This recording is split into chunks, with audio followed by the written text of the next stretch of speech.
Right గా top 1 news కి సంబంధించిన డీటెయిల్స్ చూద్దాం. తెలంగాణలో రైతులకు యూరియా అందకుండా బీజేపీ కాంగ్రెస్ గేమ్ ఆడుతున్నాయి. ఎరువుల కొరతపై రైతులతో రెండు పార్టీల రాజకీయ క్రీడ మొదలుపెట్టాయి. ఇంతగనం ఎరువులు తీసుకెళ్లి ఏం చేస్తున్నారని కేంద్రం ప్రశ్నిస్తుంటే కేంద్రం ఇస్తలేదని రాష్ట్ర ప్రభుత్వం చేతులెత్తేసింది. యూరియా కొరత సమస్యను తీర్చేందుకు ఏ ప్రభుత్వం చిత్తశుద్ధితో వ్యవహరించడం లేదు. ఈ రెండు పార్టీల రాజకీయ క్రీడలో చివరికి రైతులకు తీరని అన్యాయం జరుగుతోంది. కేంద్ర రాష్ట్ర ప్రభుత్వాల వైఫల్యంతో రాష్ట్రంలో యూరియా కొరత రోజురోజుకి తీవ్రమవుతోంది. మార్కెట్లో దళారులు, వ్యాపారులు యూరియా ధరను భారీగా పెంచేసి రైతులను నిలువు దోపిడీ చేస్తున్నారు. 266 రూపాయలకు అమ్మాల్సిన యూరియా బస్తాలు 400 రూపాయలకు విక్రయించి రైతులను దోపిడీ చేస్తున్నారు. సీజన్ ప్రారంభమయ్యాక ఎరువుల కోటాపై కోతలు, కొర్రీలు పెట్టడం ఏమిటనే ప్రశ్నలు వినిపిస్తున్నాయి. తొలుత ఎలాంటి ఆంక్షలు లేకుండా కోటా కేటాయించి తీరా సాగు మొదలయ్యాక కోతలు పెట్టడంపై అన్నదాతలు తీవ్ర ఆగ్రహం వ్యక్తం చేస్తున్నారు. అటు యూరియా సరఫరాలో కేంద్రం కోతలు, కొర్రీలు పెడుతుంటే రాష్ట్ర ప్రభుత్వం వాటిని ఎదుర్కోలేక చేతులెత్తేసింది. ఏమైనా కాంగ్రెస్ అధికారంలోకి వచ్చాక రైతులకు యూరియా కష్టాలు మొదలయ్యాయి. పోలీస్ పహారా మధ్య యూరియా పంపిణీ చేయాల్సిన రోజులొచ్చాయి.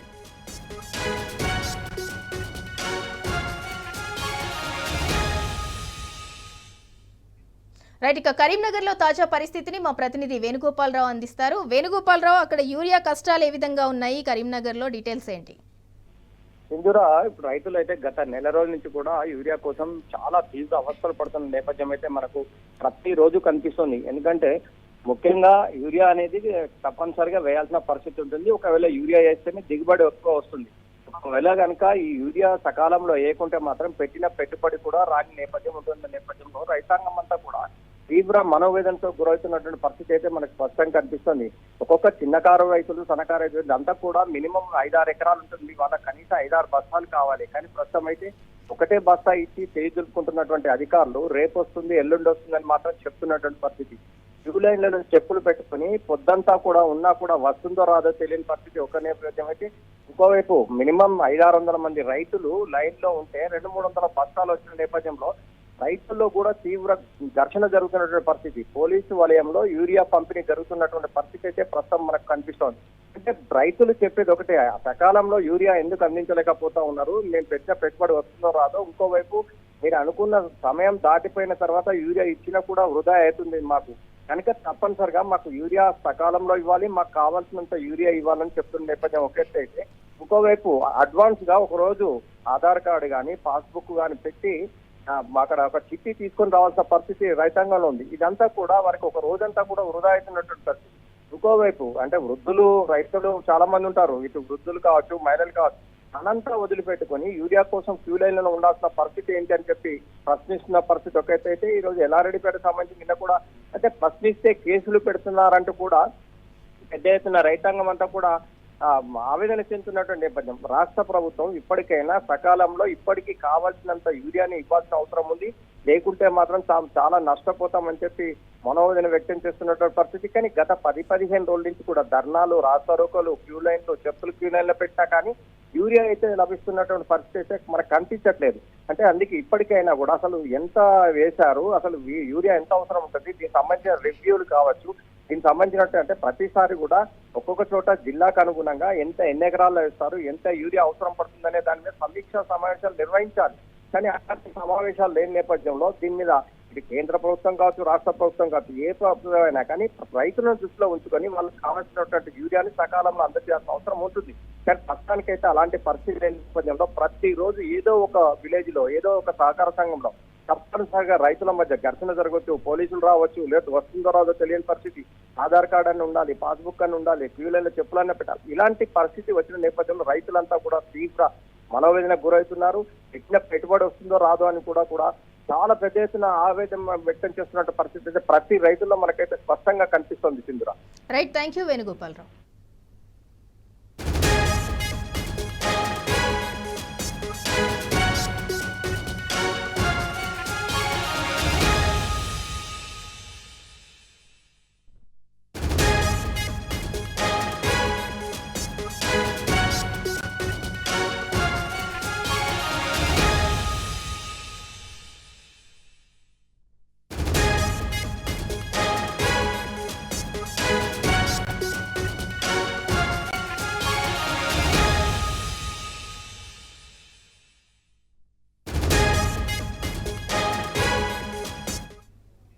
రైట్, ఇక నల్గొండలో యూరియా కొరతపై అన్నదాతలు పడుతున్న అవస్థలకు సంబంధించి మరింత సమాచారం మా ప్రతినిధి రాము అందిస్తారు. రాము, నల్గొండల సిచ్యువేషన్ ఏ విధంగా ఉంది? రాష్ట్ర వ్యాప్తంగా ఇవాళ ఎక్కడ చూసినా కూడా అన్నదాతలను యూరియా కొరత అనేది ఇబ్బంది పెడుతుంది. నల్గొండల సిచ్యువేషన్ ఏంటి?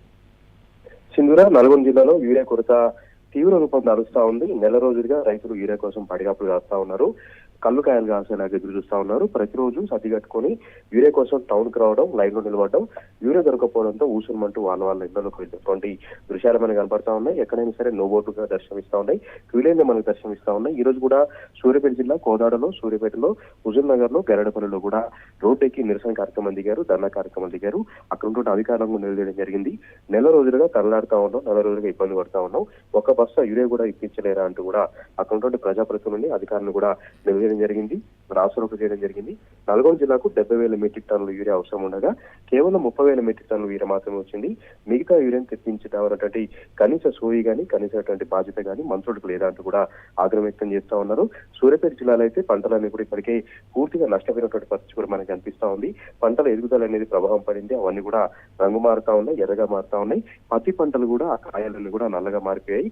ఇప్పుడు కానీ యూరియా వేయకపోతే పంట పొలాలన్నీ కూడా చేయదాటిపోతుంది, పూర్తిగా నష్టపోవాల్సి వస్తున్నట్టు కూడా వాళ్ళు వాపోతున్నారు. గత యాసంగి సీజన్ లో కూడా యూరియా అందించలేదు, ఇప్పుడు ఉన్నటువంటి వానాకాలం సీజన్ లో కూడా యూరియా అందించకపోతే ఎట్లా అంటూ కూడా వాళ్ళు వాపోతున్నారు. లక్షల రూపాయలు పెట్టుబడులు పెట్టాం, పంటలు సాగు చేశాం, ప్రభుత్వ చేతికంతనంతో తామంతా కూడా నష్టపోవాల్సి వస్తున్నట్టు కూడా వాళ్ళు వాపోతున్నారు. దీనితోడు భారీ వర్షాలు కూడా తమను పూర్తిగా దెబ్బతీస్తా ఉన్నాయి. ఈ భారీ వర్షాలకు పంట పొలాలన్నీ కూడా నల్లగా మారిపోతా ఉన్నాయి. వాటన్నిటిని కూడా మళ్ళీ సరిచేయాలంటే యూరియా వేస్తేనే పంట ఎదుగుదల ఉంటుంది, పంట దిగుబడి ఎక్కువగా వస్తుంది. పత్తి సంబంధించినటువంటి ముఖ్యంగా ఇప్పుడు ఎరువు వేయకపోతే ఆ పత్తి పొలాలన్నీ కూడా అవి ఎదగకుండా దిగుబడి రాకుండా ఇబ్బంది అవుతుంది. కాబట్టి యూరియా అందించాలంటూ కూడా వాళ్ళు డిమాండ్ చేస్తా ఉన్నారు. నల్గొండ జిల్లాలో ఇద్దరు మంత్రులు ఉన్నప్పుడు కూడా ఈ రోజు వరకు కూడా ఒక జిల్లా కలెక్టరేట్ లో గానీ, జిల్లా అధికారులతో గానీ రివ్యూ నిర్వహించట్లేదు, సమావేశాలు నిర్వహించట్లేదు. ఎందుకు రైతులు ఇంతలా రోడ్ల మీదకి వస్తా ఉన్నారు? రాము, సీఎం సొంత నియోజకవర్గంలో యూరియా కొరత అదే విధంగా ఉంది. 3 మంత్రులున్న జిల్లాలో అదే పరిస్థితి, 2 మంత్రులున్న జిల్లాలో అదే పరిస్థితి. వాళ్ళ రాష్ట్ర వ్యాప్తంగా ఎక్కడ చూసినా కూడా సీఎం సొంత నియోజకవర్గం నుంచి మొదలు పెడితే ప్రతి నియోజకవర్గంలో కూడా రాష్ట్ర వ్యాప్తంగా మొత్తం యూరియా కొరత వేధిస్తుంది. దీనిపై ప్రశ్నించిన అన్నదాతలపై అంటే కాంగ్రెస్ కార్యకర్తల కంటే ఎక్కువగా కూడా పోలీసులు పర్సనల్ గా తీసుకొని ఇన్వాల్వ్ అవుతున్నారు. దీన్ని ఎలా చూడాలి? ప్రతి పిఎస్సి కేంద్రం దగ్గర, ప్రతి గోదాం దగ్గర కూడా ఉదయాన్నే పోలీసులు అక్కడ డ్యూటీ వేస్తా ఉన్నారు. ఉదయాన్నే అక్కడికి వచ్చినటువంటి రైతుల్ని బలవంతంగా అక్కడి నుంచి వెళ్ళగొడుతున్నారు. ఇక్కడ యూరియా స్టాక్ లేదు, నో స్టాక్ బోర్డులు ఉన్నాయి కాబట్టి మీరు ఇక్కడ ధర్నా చేయడానికి లేదు, ఇక్కడ లైన్ కట్టడానికి లేదు.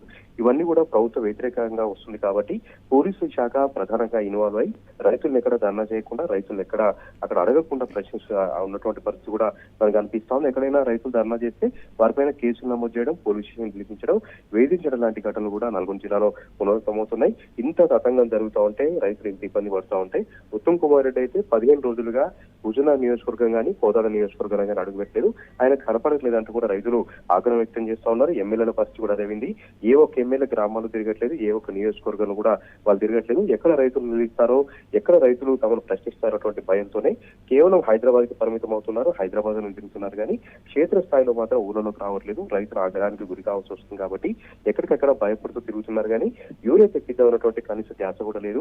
పోర్టులోకి వచ్చింది, అదేవిధంగా ర్యాకులు వచ్చాయని చెప్తున్నారు. కానీ ఆ ర్యాకుల నుంచి వచ్చినటువంటి యూరియా క్షేత్రస్థాయిలో ఇక్కడ ఉన్నటువంటి సహకార సంఘాలకు మాత్రం రావట్లేదు. మధ్యలోనే మాయమైపోతుంది, బ్లాక్ దందాకు పోతుంది.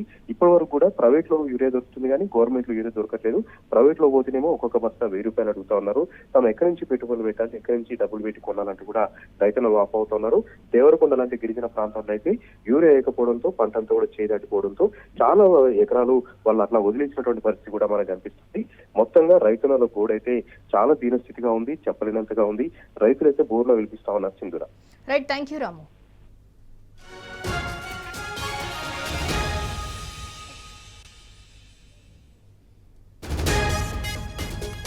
రాష్ట్ర వ్యాప్తంగా ఇవాళ ఎక్కడ చూసినా కూడా అన్నదాతలను యూరియా కష్టాలైతే వెంటాడుతున్నాయి. ఇక ఆదిలాబాద్ లో తాజా పరిస్థితిని మా ప్రతినిధి రాజు అందిస్తారు. రాజు, ఆదిలాబాద్ లో అన్నదాతల కష్టాలపై దానికి సంబంధించి డీటెయిల్స్ ఏంటి? యూరియా కోసం అన్నదాతలు ఆల్మోస్ట్ 2 నెలలుగా క్యూ లైన్లలో నిల్చున్నా కూడా ఒక్క బస్తా యూరియా దొరకటమే అన్నదాతలకు కష్టంగా మారింది. బట్ కాంగ్రెస్ నేతలు మాత్రం అది ఏఐ మాయాజాలం అన్నట్టు కూడా మాట్లాడుతున్నారు. అన్నదాతలు ప్రశ్నించినందుకు పోలీసులు వాళ్ళ ఇంటి దగ్గరకు వెళ్ళి పోలీస్ స్టేషన్కి రావాలి అన్నట్టు కూడా వ్యవహరిస్తున్నారు. మొత్తం డీటెయిల్స్ ఏంటి?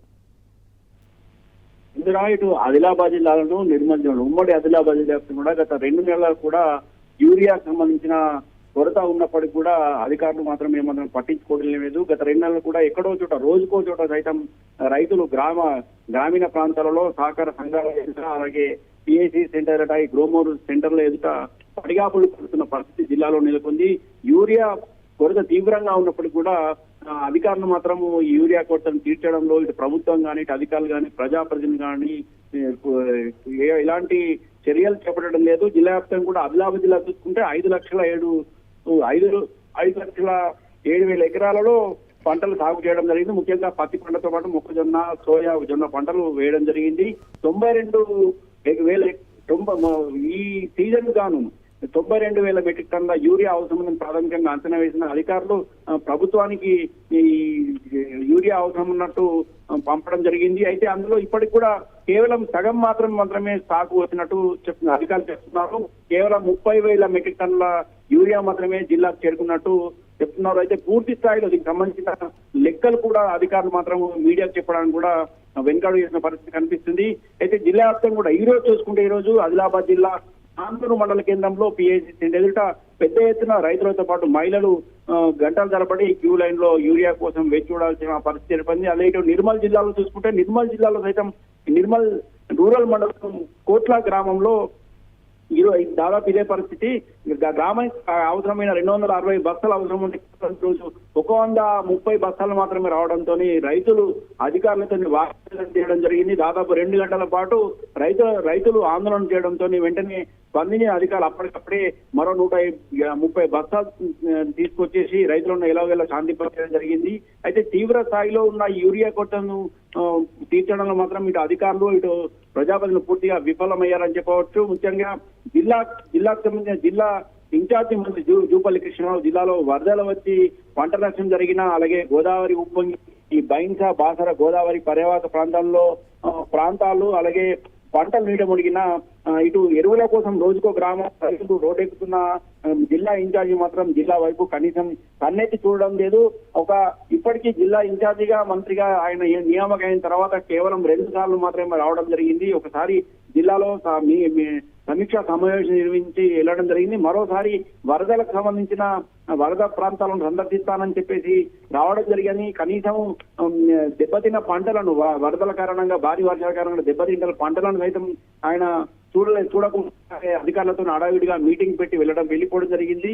అలాగే జిల్లా ఇన్ఛార్జి మంత్రి జూపల్లి కృష్ణారావు వ్యవహారం ఇలా ఉంటే జిల్లాకు చెందిన ప్రజాప్రతినిధుల ఎమ్మెల్యేల వైఖరి కూడా కనీసం దాదాపు అలాగే ఉందని చెప్పవచ్చు. జిల్లాలో ఉమ్మడి ఆదిలాబాద్ జిల్లాలో 5 ఎమ్మెల్యేలలో 3 బీజేపీకి చెందిన ఎమ్మెల్యేలు ఉన్నారు. అలాగే కాంగ్రెస్ పార్టీకి చెందిన ఎమ్మెల్యే ఉన్నప్పుడు కూడా వీరి రైతం కూడా ప్రభుత్వంపై ఒత్తిడి తేలేకపోతున్నారు. రైతులకు అవసరమైన యూరియాను అందించడంలో అధికారులు ఎందుకు కొరత ఏర్పడింది, ప్రత్యేకమైన మార్గాలు ఏమైనా ఉన్నాయా, ప్రభుత్వంపై ఒత్తిడి తీసుకొచ్చి అవసరమైన యూరియాను తీసుకొద్దామన్న కనీస ఆలోచన ఎమ్మెల్యేలో ఉన్నట్టు కనిపించడం లేదు. ఇప్పటికైనా ప్రభుత్వం మాత్రం స్పందించి తగిన స్థాయిలో అవసరమైన స్థాయిలో యూరియా అందించాలని రైతు ప్రధానంగా డిమాండ్ చేయడం జరిగింది. ఈ రోజు గణపతి వినాయక నిమజ్జనం సందర్భంగా కూడా ఆదిలాబాద్ జిల్లా ఇచ్చోడ మండలం ముక్రా కే గ్రామం రైతులు వినూత్న రీతిలో నిరసన వ్యక్తం చేయడం జరిగింది. వినాయక నిమజ్జనం సందర్భంగా గణపతి బప్ప మోరియా యూరియా కావాలని ప్రభుత్వం వినాయక విగ్రహానికి గణపతి దేవునికి పూజలు చేస్తూ తమ నిరసన వ్యక్తం చేయడం జరిగింది. రాష్ట్ర వ్యాప్తంగా యూరియా కొరత ఉన్నప్పటికీ కూడా ఉండడం పట్ల కూడా ఆగ్రహం వ్యక్తం చేయడం జరిగింది. రాష్ట్ర యూరియా కొరత ఉంటే ప్రభుత్వం అన్నిటి చూడడం లేదు. ఈ సమస్యను పరిష్కరించడంలో చొరవ చూపడం లేదు. ఇప్పటికైనా ప్రభుత్వం వెంటనే చొరవ చూపాలని, రైతులకు అవసరమైన యూరియాను వెంటనే అందుబాటులో ఉంచాలని ప్రధానంగా ఉమ్మడి ఆదిలాబాద్ జిల్లాకు చెందిన రైతులు డిమాండ్ చేయడం జరుగుతుంది. రైట్, థ్యాంక్ యూ రాజు. మొత్తానికి రాష్ట్ర వ్యాప్తంగా రైతులకు యూరియా అందకుండా బీజేపీ కాంగ్రెస్ గేమ్ ఆడుతున్నాయి. ఎరువుల కొరతపై రైతులతో అయితే 2 పార్టీలు రాజకీయ క్రీడ మొదలుపెట్టాయని విమర్శలు అయితే వెల్లువెత్తుతున్నాయి.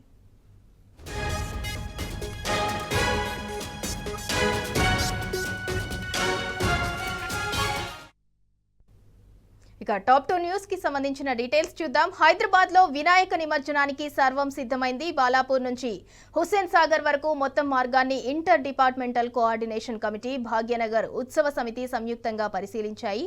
రోడ్డు మరమ్మతులు, కేబుల్స్, విద్యుత్ వైర్ల సర్దుబాట్లు చేశారు. మార్గంలో చెత్త తొలగింపు, వీధి లైటింగ్, క్రేన్ ఏర్పాట్లు, సంయుక్త కంట్రోల్ రూమ్లు మొదలైన ఏర్పాట్లపై అధికారులు చర్చించారు. హైదరాబాద్ లో రేపు దాదాపు 50,000 విగ్రహాలతో 303 కిలోమీటర్ల మేర శోభాయాత్రలు జరగనున్నాయి. భద్రత కోసం 30,000 మంది పోలీసులతో బందోబస్తు ఏర్పాటు చేశారు. నిమజ్జనం కోసం 20 చెరువులు, 72 బేబీ పాండ్స్ వద్ద 134 క్రేన్లు, 259 మొబైల్ క్రేన్లను సిద్ధం చేశారు. హుస్సేన్ సాగర్ వద్ద 9 బోట్లు, 200 మంది గజ ఈతగాళ్లు, 14,486 మంది శానిటేషన్ సిబ్బందిని నియమించారు.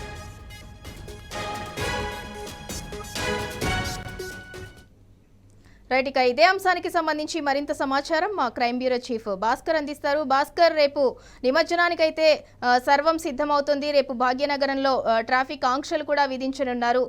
రేపు అంటే నగర వ్యాప్తంగా కూడా 50,000 విగ్రహాలు నిమజ్జనం కానున్నట్లు కూడా అధికారులు అంచనా వేస్తున్నారు. దానికి సంబంధించి ఫుల్ డీటెయిల్స్ ఏంటి?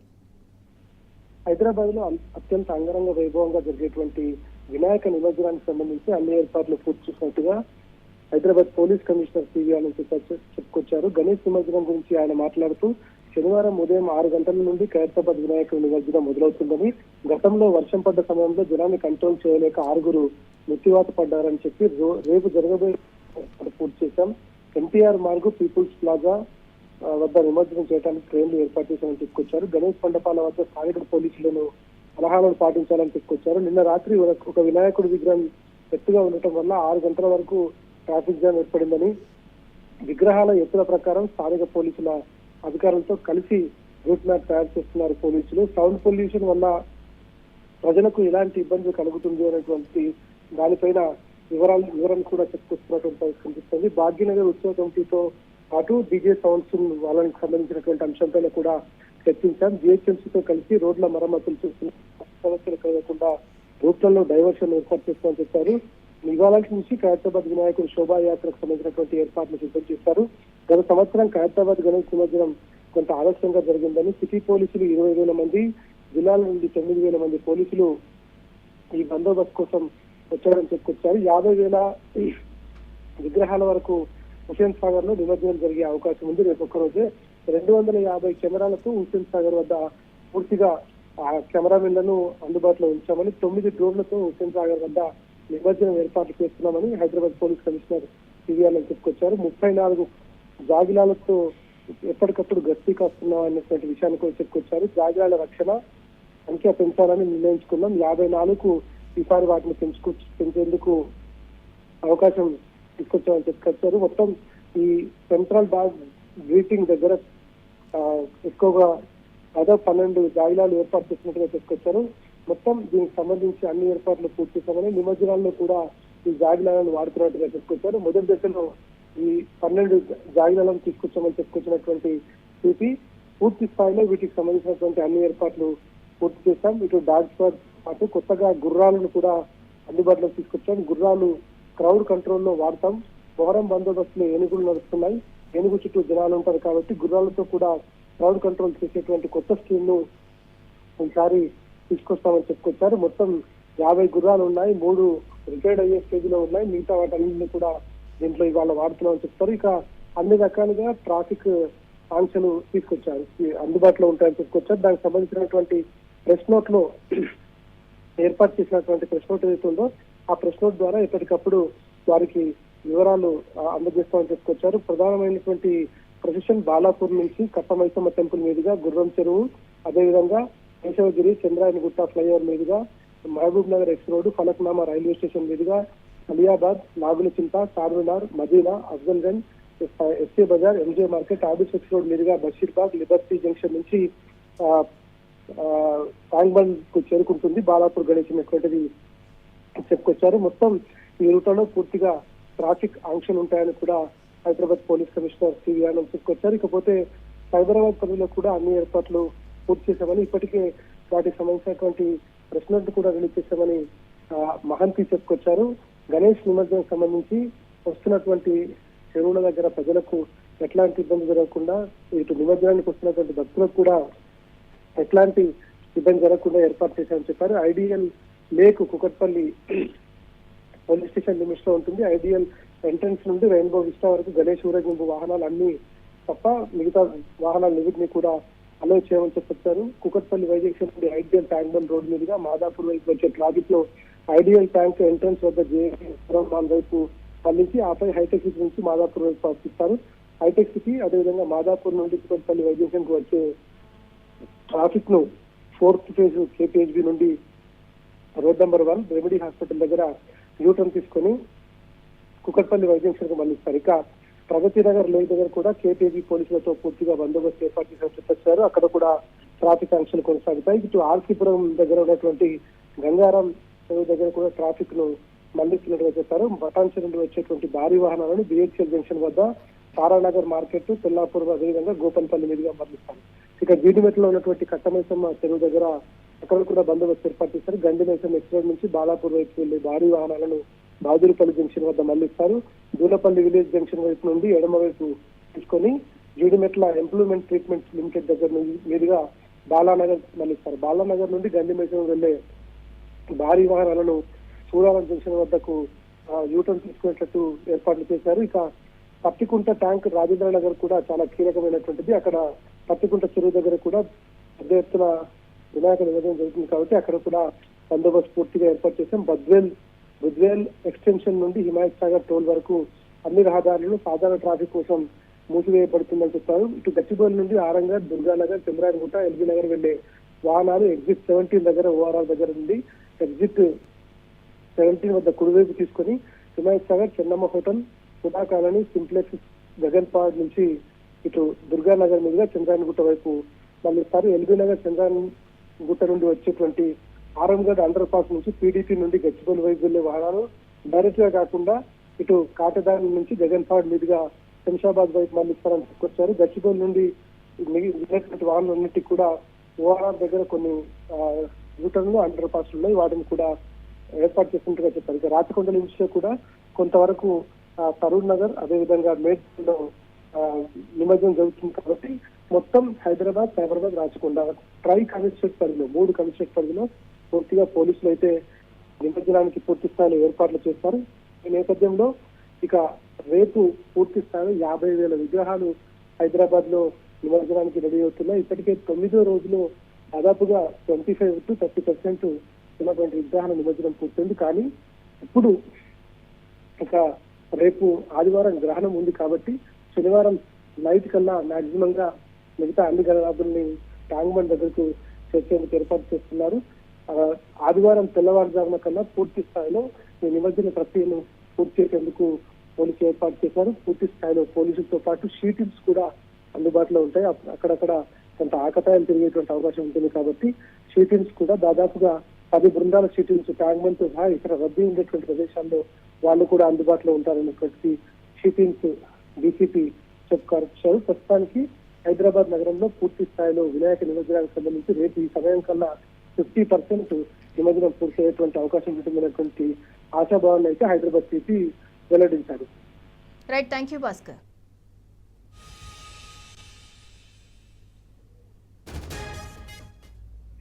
ఇక నిమజ్జన ఏర్పాట్లపై మరింత సమాచారం మా ప్రతినిధి ఉదయ్ అందిస్తారు. ఉదయ్, రేపు నిమజ్జనానికి సర్వం సిద్ధమవుతుంది. రేపు ఉదయం 6 గంటల నుంచి ఎల్లుండి ఉదయం 10 గంటల వరకు కూడా ట్రాఫిక్ ఆంక్షలు ఉన్నాయి. కొన్ని రూట్లను కూడా డైవర్ట్ చేసినట్లుగా తెలుస్తోంది. దానికి సంబంధించి పూర్తి డీటెయిల్స్ ఏంటి? రేపు ఖైరతాబాద్ గణనాథుడి శోభాయాత్ర ఎప్పుడు ప్రారంభమవుతుంది ఏంటి? ఆ డీటెయిల్స్ కూడా చెప్పండి. గుడ్ ఈవినింగ్ సింధూర. ఖైరతాబాద్ మహాగణపతి శోభయాత్రకు సర్వం సిద్ధమైంది. ఇప్పటికే దీనికి సంబంధించిన కర్రలు కూడా మొత్తానికి కూడా తొలగించిన పరిస్థితి కూడా మనం చూస్తా ఉన్నాం. ఈ రోజు చివరి రోజు కావడంతో భక్తుల సంఖ్య కూడా ఎక్కువగా పెరిగిందని కూడా మనం చెప్పుకోవచ్చు. గత సంవత్సరం ఖైరతాబాద్ గణేష్ నిమజ్జనం కొంత ఆలస్యం జరిగినప్పటికీ ఈ సంవత్సరం మాత్రం త్వరగా ఖైరతాబాద్ గణేష్ నిమజ్జనం కూడా పూర్తి చేయాలని చెప్పేసి గణేష్ ఉత్సవ కమిటీ సభ్యులు కూడా అన్ని ఏర్పాట్లు పూర్తి చేశారు. దీనికి సంబంధించిన ఇప్పటికే పోలీస్ అధికారులు కూడా తమ ఆధీనంలోకి అంత బందోబస్తు తీసుకొని ఎక్కడ ఇబ్బందులు తలెత్తకుండా కూడా ఇక్కడ ఏర్పాట్లు కూడా చేశారు. ఇప్పటికే ఈ ఖైరతాబాద్ మహాగణపతి శోభయాత్రకు సంబంధించిన తీసుకెళ్లడానికి ట్రైన్ కూడా ఇప్పటికే వచ్చి సర్వం సిద్ధంగా ఉంది. సెన్సేషన్ థియేటర్, తెలుగు తల్లి ఫ్లేవర్, అటు సెక్రటరియట్ మీదుగా ట్రైన్ నెంబర్ పూర్వదిక్కుగా కూడా ఖైరతాబాద్ మహాగణపతి శోభయాత్ర కూడా కొనసాగుతా ఉంది. ఈ శోభయాత్రలో ఎలాంటి ఇబ్బందులు తలెత్తకుండా కూడా పోలీసులు అన్ని ఏర్పాట్లు చేశారు. దీనికి సంబంధించి ఇప్పటికే 29,000 మంది పోలీస్ బందోబస్తు ఇక్కడ అందుబాటులో ఉన్నారు. సిటీ పోలీసులు 20,000 మంది, జిల్లాల నుండి 9,000 మంది పోలీసులు కూడా ఇక్కడ సిద్ధంగా ఉన్నారు. దాదాపు రేపు చివరి రోజు కావడంతో అనేక విగ్రహాలు నిమజ్జనం కావాల్సిన నేపథ్యంలో ఆ ట్యాంక్ బండ్ పరిసర ప్రాంతాలన్నీ కూడా కట్టదిద్దమైన ఏర్పాట్లు చేశారు. ప్రత్యేకమైన బార్గేట్లను కూడా ఇక్కడ ఏర్పాటు చేసిన పరిస్థితి కనిపిస్తా ఉంది. ఖైరతాబాద్ శోభయాత్రలో కూడా ఎలాంటి ఇబ్బందులు తలెత్తకుండా కూడా అన్ని ఏర్పాట్లు పూర్తి చేస్తామని చెప్పేసి అటు ఉత్సవ కమిటీ సభ్యులు కూడా చెప్తున్న పరిస్థితి కనిపిస్తా ఉంది. Sindhura. Right, thank you Uday. మొత్తానికి హైదరాబాద్ లో వినాయక నిమజ్జనానికి అయితే సర్వం సిద్ధమైంది. బాలాపూర్ నుంచి హుస్సేన్ సాగర్ వరకు మొత్తం మార్గాన్ని ఇంటర్ డిపార్ట్మెంట్ కోఆర్డినేషన్ కమిటీ అయితే భాగ్యనగర్ ఉత్సవ సమితి సంయుక్తంగా పరిశీలించారు. రేపు ఉదయం 6 గంటల నుంచి ఎల్లుండి ఉదయం 10 గంటల వరకు అయితే ట్రాఫిక్ ఆంక్షలుంటాయి. కొన్ని చోట్ల మార్గాల్ని కూడా పోలీసులు డైవర్ట్ చేసే అవకాశం ఉన్నట్లు తెలుస్తోంది. ఇక ఈ విధి నిర్వహణలో జీహెచ్ఎంసీ అటు శానిటేషన్ కావచ్చు, ఇటు పోలీసు సిబ్బంది కూడా తమ విధి నిర్వహణలో పాల్గొననున్నారు.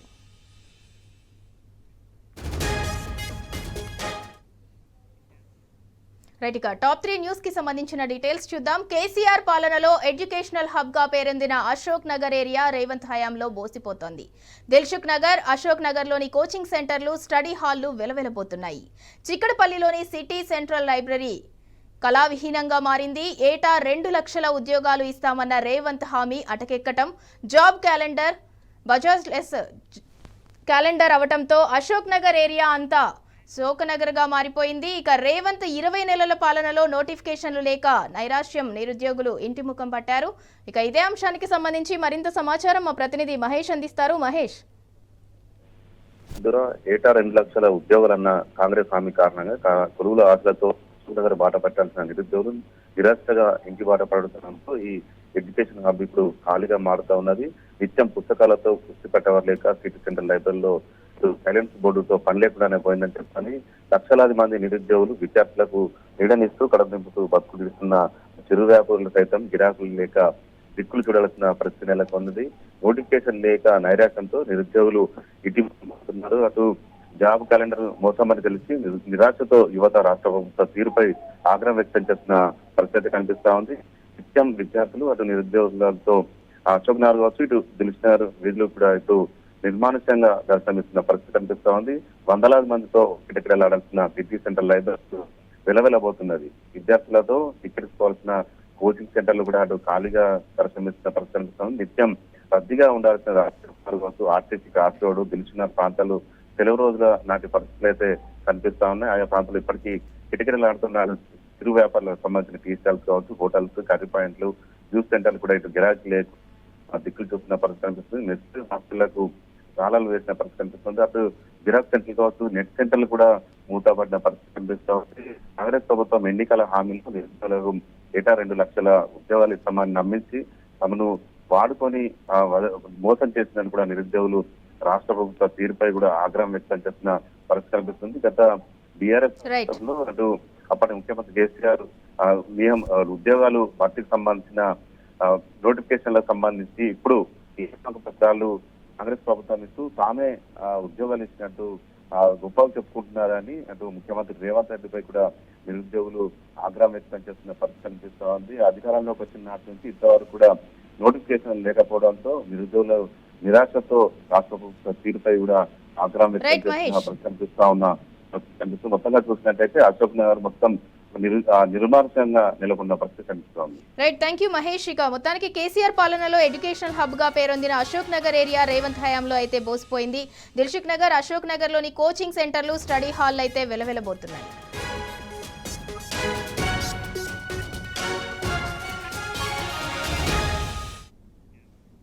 రైట్, ఇక టాప్ 4 న్యూస్ కి సంబంధించిన డీటెయిల్స్ చూద్దాం. బాబోయ్ బంగారం భగ్గుమంటోంది.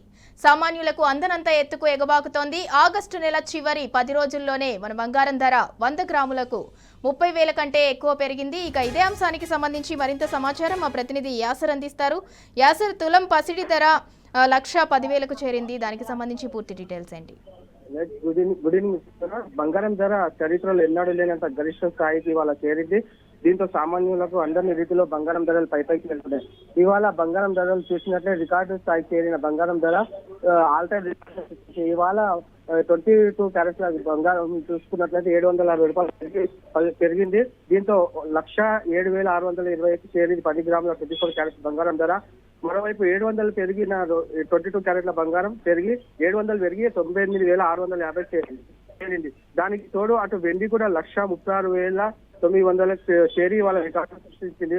ముఖ్యంగా చెప్పాలంటే ఈ పెరుగుదల వెనుక అంతర్జాతీయ కారణాలు ఉన్నాయని ఆర్థిక నిపుణులు అభిప్రాయం వ్యక్తం చేస్తున్నారు. ఈ నేపథ్యంలో ప్రపంచవ్యాప్తంగా ఇన్వెస్టర్లు బంగారం వైపు ఎక్కువ మొగ్గు చూపడంతో బంగారం ధరలు రోజు రోజుకు పెరుగుతున్నాయి. బంగారం ధర ఇంతలా పెరగడానికి బంగారానికి డిమాండ్ పెరగడంతో పాటు ఓవైపు యుఎస్ డాలర్ విలువ బలహీనపడడం, అలాగే యుఎస్ ఫెడ్ వడ్డీ రేట్లు తగ్గించే అవకాశం ఉండడం, అమెరికా అధ్యక్షుడు డొనాల్డ్ ట్రంప్ విధించిన టారిఫ్ పై కొనసాగుతున్న అనిశ్చితులు ప్రధాన కారణాలుగా చెప్పవచ్చు.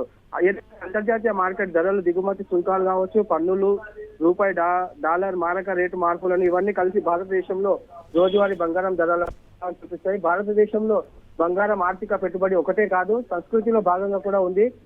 అటు పెళ్లిళ్ళు, పండుగలకు వంటి వాటిలో బంగారం ముఖ్యమైన పాత్ర పోషిస్తే, ఎట్ ద సేమ్ టైం చూసుకున్నట్లయితే బంగారం, వెండి వంటి విలువైన లోహాల ధరలు అంతర్జాతీయ విపరికి అనుగుణంగా ఉంటాయి. అక్కడ పెరిగితే ఇక్కడ పెరుగుతుంది, తగ్గినా అంటే మన దేశంలో బంగారం కోసం దాదాపు దిగుమతులపైన ఆధారపడినందున డాలర్ మారపు విలువ కూడా దేశంగా పుత్తడి ధరలపై ప్రభావం చూపుతుంది. మొత్తానికి పెరుగుతున్న ధరలు మాత్రం సామాన్యులకు ధర అని చెప్పవచ్చు. Sindhura. Right, thank you sir.